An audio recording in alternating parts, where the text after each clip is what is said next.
Now, now we are going to discuss about kinetic energy and derivation part for the kinetic energy. Kinetic energy is nothing but the energy possessed by the body by virtue of its motion is called as kinetic energy. If any body is in motion, then that particle is containing with kinetic energy. And the formula for kinetic energy is half mv square. You can define the kinetic energy in another manner.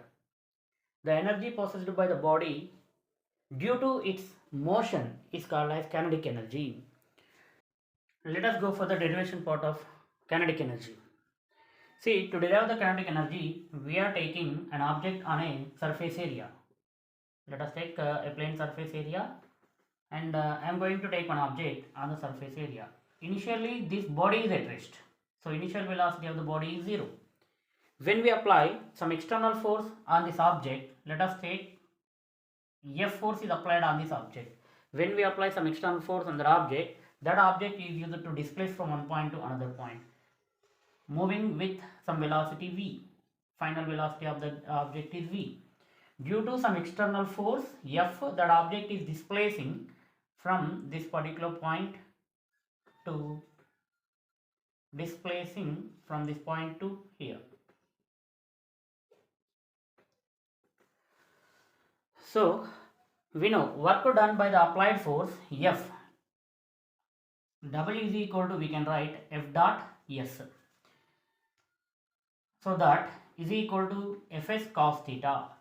Here theta is equal to 0 degrees. So that W is equal to F cos 0 degree. Cos 0 degree is equal to 1. So that we can write Fs.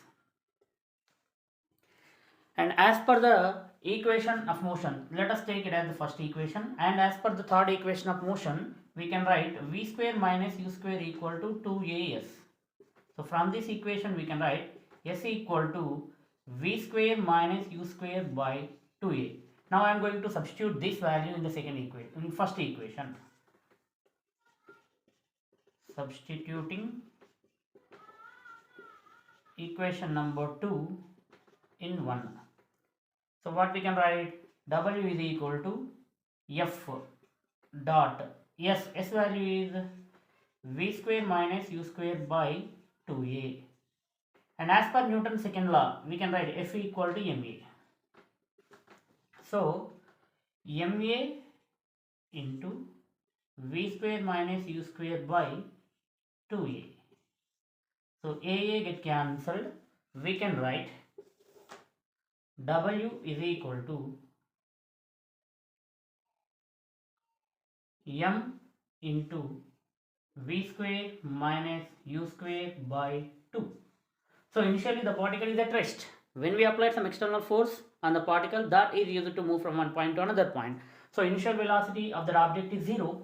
So here we are going to substitute that initial velocity u as 0. So W is equal to, we can write m into v square minus 0 square. Instead of writing u, I am going to substitute u value, that is 0, u square by 2. So W is equal to m v square by 2. So W is equal to half mv square. This is kinetic energy formula. Work done by the applied force F is due to this F, that particle is displacing some distance s, so that work done by the particle W is equal to 1 by 2 mv square.